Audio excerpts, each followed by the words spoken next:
Scooby-Dooby-Doo, where are you? We got some work to do now. Scooby-Doo wasn't just a silly cartoon about teens chasing ghosts in rubber masks. It was a bold experiment in genre-blending, counterculture humor, and veiled adult themes, all wrapped in the shroud of Saturday morning innocence. Behind the groovy chase music and monster of the week antics were secrets the animators never expected kids to catch. From psychedelic undertones and recycled Cold War paranoia to cultural parodies and subtext that flew over little heads, this was a mystery machine filled with hidden layers. So let's rip the mask off and expose 15 weird secrets about Scooby-Doo 1969 that kids missed, but adults can't unsee. Fact number 15. The whole show was a response to parental panic. In the late 1960s, parents were terrified of cartoon violence. Shows like Space Ghost and the Herculoids featured intense action and ray gun battles. It reached a boiling point when watchdogs lobbied networks to tone down the chaos. Hanna-Barbera panicked. Enter Scooby-Doo, the compromise. There would be no real violence, no death, no actual monsters, just goofy chases, unmaskings, and comic relief. Fred Silverman of CBS reportedly told writers to create a mystery comedy that would pass parental scrutiny but still keep teens watching. So the entire premise, fake ghosts, real estate scams, elaborate disguises, was born from fear of controversy. What felt like innocent fun to kids was actually a masterstroke of safe storytelling. No guns, just gags. No blood, just booby traps. Scooby-Doo wasn't rebellion. It was strategic surrender. Fact number 14. Shaggy was almost voiced by a music legend. Casey Kasem's voice as Shaggy became iconic, but few know who almost got the role. Hanna-Barbera considered giving the part to Jerry Garcia of the Grateful Dead. Yes, that Jerry Garcia. Executives floated the idea because Shaggy's slacker persona and hippie language mirrored counterculture musicians. Like "Wow Man" was a phrase born from Haight-Ashbury, not Hollywood. But ultimately, producers worried Garcia wouldn't show up consistently or follow scripts. Kasem, a clean-cut radio DJ, ironically became the voice of a stoned-sounding teen. Even crazier, Kasem was a strict vegetarian and had deep moral issues later when Shaggy was animated eating meat. He nearly quit over it in the 90s, so while kids laughed at Shaggy's sandwich obsession, adults can spot the tension. Shaggy was counterculture diluted, a cartoon hippie voiced by a disciplined radio pro. Fact number 13. The laugh track hid something darker. Ever notice how Scooby-Doo episodes have a laugh track? It's jarring because there's no live audience, but the reason is more than stylistic. In the 60s, networks feared dead air. They believed silence during animated shows would cause kids to change the channel. So Hanna-Barbera inserted fake audience laughter from old radio comedies. But what most kids didn't realize, the laughter was real. It came from shows recorded in the 1940s. That means the chuckles in Scooby-Doo belong to people long dead. It's eerie. You're hearing ghosts laughing at ghost stories. Some producers even leaned into the creepiness, editing laughs during moments of fear or when the monster appears. It's not just awkward, it's thematically sinister. The haunted laughter of the past shadows every episode. Fact number 12. Fred was named after a network executive. Kids may think Fred was just the bland leader in an ascot, but his name wasn't random. Fred was named after Fred Silverman, the CBS executive who pushed for Scooby-Doo's creation. Silverman was obsessed with creating a new kind of Saturday morning show. When the character lineup was finalized, he wanted a straight-laced, clean-cut figure to anchor the group. A calm eye in the psychedelic storm. Naming the character Fred was a subtle flex, an industry inside joke. Ironically, Fred Jones was often the least developed of the gang. He was the utility player, the trap setter, the blueprint guy. While Shaggy and Scooby got the laughs and Velma got the brains, Fred just kept things moving. But under that name was a man who reshaped television and stamped his legacy on a cartoon icon. Fact number 11. Every monster was secretly about money. At first glance, Scooby-Doo's monsters were random: ghosts, phantoms, aliens, swamp creatures. But look deeper and a theme emerges. Almost every villain's motive was financial. The Black Knight wanted to scare museum visitors away to steal paintings. The Miner 49er wanted to reclaim lost gold. The Ghost Clown sabotaged the circus for insurance. The formula was eerie in its consistency. Monsters weren't supernatural. They were greedy adults in disguise. That's no accident. The writers were riffing on real-world scams and capitalist corruption. The message to kids? Question authority. Peel back the mask. Fear is often a tool to hide theft. Scooby-Doo was teaching financial literacy and critical thinking in candy-coated form. Not horror, but fraud. Not demons, but desperation. And adults watching now can't miss the satire, a parade of crooks hiding behind myth to make a buck. Fact number 10. Scooby's name came from a Frank Sinatra scat line. Scooby-Doo's name sounds silly like a dog bark mashed with a jazz beat, but the truth is weirder. The name was lifted directly from Frank Sinatra's ad-libbing. Fred Silverman was flying home after a long pitch session, frustrated that none of the titles for the new show felt right. While listening to Sinatra's Strangers in the Night, he heard the scat phrase, "doo-be-doo-be-doo." That nonsense syllable struck a chord. By the time his plane landed, he had it. Scooby-Doo. What audiences don't realize is how accidental the whole title was. It wasn't market-tested or committee-designed, it was a spontaneous reaction to a jazz riff. The name Scooby-Doo didn't mean anything at all. Yet it became the anchor of a billion-dollar franchise. What started as a flight of imagination mid-air became a cultural monolith, proof that sometimes history is shaped not by planning but by improvisation. Fact number 9. Velma's character was based on a real-life TV writer. Velma Dinkley, the brainy glasses-wearing sleuth, wasn't just a trope. She was based on a real woman, a scriptwriter named Dorothy "Dottie" Malone, who worked in the Hanna-Barbera story department. Dottie was sharp-tongued, bookish, and known for correcting grammar on set.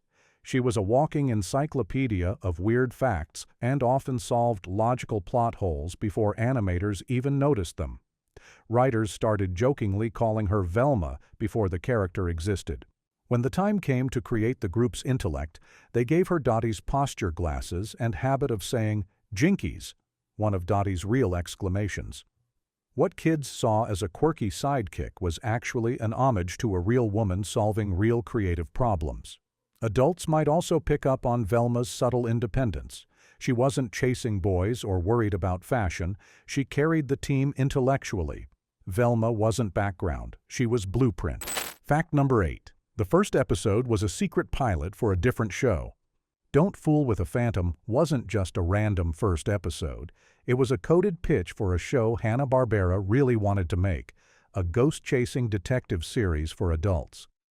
Writers recycled an unused pilot called Mysteries 5, which featured a rock band with a bongo-playing dog who solved crimes between gigs. When CBS rejected the concept for being too weird, they reworked it for kids. But that first Scooby-Doo episode kept many of the same beats, including a nightclub setting and surreal monster design. Watch closely, and you'll see scenes that feel less like children's entertainment and more like noir parody. The lighting is moodier. The villain's plan is more sinister. There's even subtle commentary on media manipulation. It wasn't a cartoon debut. It was camouflage, a secret pitch wrapped in ghostly giggles, and somehow it worked. The real mystery was how well they masked their intentions. Fact number 7. The animators hid psychedelic symbols in the backgrounds. What looked like random swirls, flowers, and checkerboard wallpaper in Scooby-Doo wasn't just aesthetic. Many of those backgrounds included nods to 60s psychedelic culture. Animators had come of age during the beatnik era and often slipped in subtle symbols. Peace signs half hidden behind curtains, strange eye shapes in trees, or backgrounds that pulsed in colors similar to LSD art. It wasn't overt, but it wasn't unintentional either.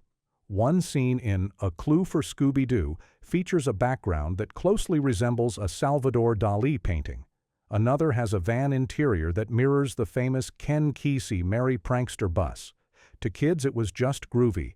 To adults it screamed counterculture. These touches were rarely noticed then, but in hindsight they reflect how the animators pushed boundaries visually while staying within network rules.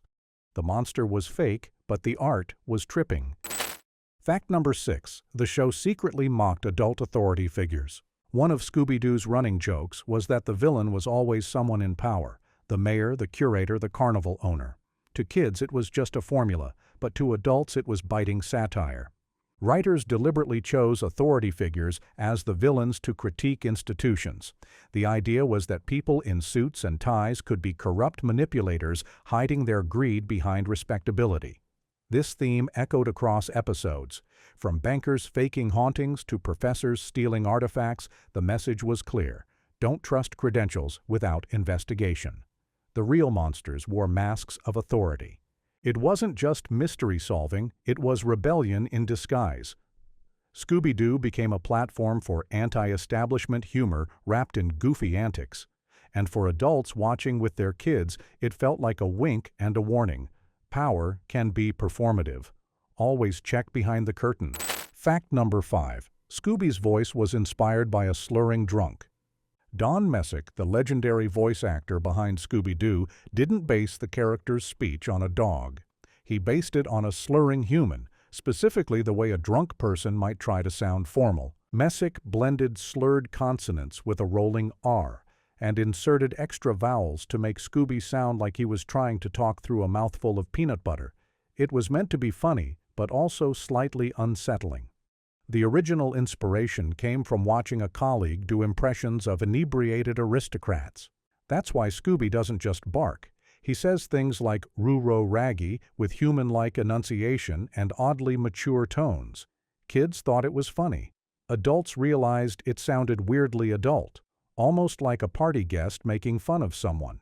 The line between cartoon and caricature was thin, and Messick walked it like a master, creating a voice that was both lovable and deeply strange. Fact number 4. Daphne's character was based on fashion magazines. Daphne Blake wasn't just the pretty one. Her entire design came from 1960s fashion spreads. Designers used Vogue models and Carnaby Street icons to build her look, including her lavender dress, green scarf, and knee-high boots. Animators even studied magazine clippings to copy hair volume and walking posture. Daphne's eye makeup came straight from Twiggy, and her wardrobe rotated colors based on fashion trends of the season. But it didn't stop at style. Daphne's role, often mocked as the danger-prone damsel, was a coded reflection of how women were depicted in media at the time. To children, she was a bright character in a mini dress. To adults, she was a satire of the era's obsession with style over substance. And over time, writers gave her more agency, letting her learn martial arts and solve crimes. She evolved because the joke stopped being funny. Fact number 3. Scooby-Doo was nearly canceled after season 1. Despite becoming a pop culture juggernaut, Scooby-Doo was almost killed off after just one season. CBS executives felt the show was too weird, too mellow, and too niche. Ratings were decent, but not spectacular. Behind the scenes, Fred Silverman fought to keep it alive. He argued that the show hadn't found its audience yet, and he was right. Reruns over the summer exploded in popularity with older kids and even college students tuning in. The network reversed its decision at the last minute and greenlit more episodes, but the writing team had already been let go. So season 2 came with staff changes and a more formulaic tone. To kids, the switch was invisible, but adults can spot the shift. Tighter scripts, fewer risks, and safer jokes. The show survived, but something wild and experimental was left behind. The ghost of cancellation haunted it forever after. Fact number 2. The Mystery Machine's colors were chosen for a scientific reason. That green and orange van wasn't just a style choice. The colors were chosen after consulting advertising psychology studies. In the late 1960s, researchers found that children responded strongest to specific color combinations, especially lime green and burnt orange. Those colors triggered memory retention and visual focus more than any other pairing. So Hanna-Barbera painted the Mystery Machine with those exact hues not because they were cool, but because they were unforgettable. The van became a mobile icon, but adults might notice something else. The tie-dye swirls, the flower decals, the hippie references. The van was a Trojan horse. It looked like Woodstock, but acted like the Batmobile. Color theory met counterculture in a weird and wonderful fusion.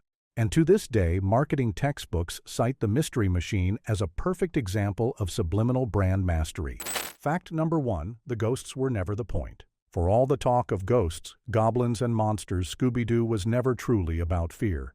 It was about unmasking. The writers wanted to build a show where fear was false and truth came with investigation. Each episode followed the same pattern not because it was lazy, but because it taught a process. Observe, question, investigate, reveal. The scares were there to engage kids, but the message was surgical. Don't accept appearances. This formula had deep roots in anti-fear propaganda from the Cold War.